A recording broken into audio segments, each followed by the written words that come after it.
നമസ്കാരം. Raf talks ഫുട്ബോളിലേക്ക് ഏവർക്കും സ്വാഗതം. യുവേഫ ചാമ്പ്യൻസ് ലീഗിൽ നടന്ന ആദ്യപാദ ക്വാർട്ടർ ഫൈനൽ പോരാട്ടത്തിൽ മാഞ്ചസ്റ്റർ സിറ്റി റയൽ മാഡ്രിഡിനെ സമനിലയിൽ തളച്ചിരുന്നു. റയലിന്റെ മൈതാനമായ സാന്റിയാഗോ ബെർണാബുവിൽ വെച്ച് നടന്ന മത്സരത്തിൽ രണ്ട് ടീമുകളും 3 ഗോളുകൾ വീതം നേടുകയായിരുന്നു.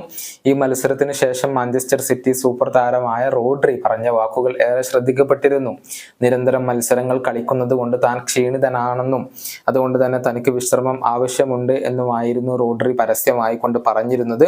ഇതുപ്രകാരം മാഞ്ചസ്റ്റർ സിറ്റിയുടെ പരിശീലകനായ പെപ് ഗാർഡിയോള റോഡ്രിക്ക് വിശ്രമം നൽകുകയും ചെയ്തിട്ടുണ്ട്. അതായത് ഇന്നലെ ലൂട്ടൺ ടൗണിനെതിരെയുള്ള മത്സരത്തിൽ താരം കളിച്ചിരുന്നില്ല.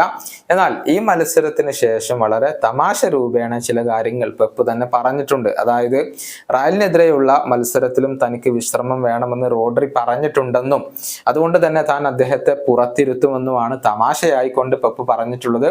അദ്ദേഹത്തിന്റെ വാക്കുകൾ ഇങ്ങനെയാണ്: റോഡ്രി ഇന്നത്തെ മത്സരത്തിൽ നിന്നും ഒരൽപ്പം വിശ്രമം അദ്ദേഹത്തിന് വേണമായിരുന്നു.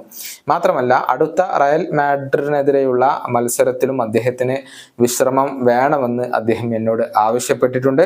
അതുകൊണ്ട് ഞാൻ അദ്ദേഹത്തെ റയലിനെതിരെ പുറത്തിരുത്താൻ പോവുകയാണ്. നിങ്ങൾ ഇത് വിശ്വസിച്ചോ? ഇതാണ് ചിരിച്ചുകൊണ്ട് മാഞ്ചസ്റ്റർ സിറ്റിയുടെ പരിശീലകൻ പറഞ്ഞിട്ടുള്ളത്.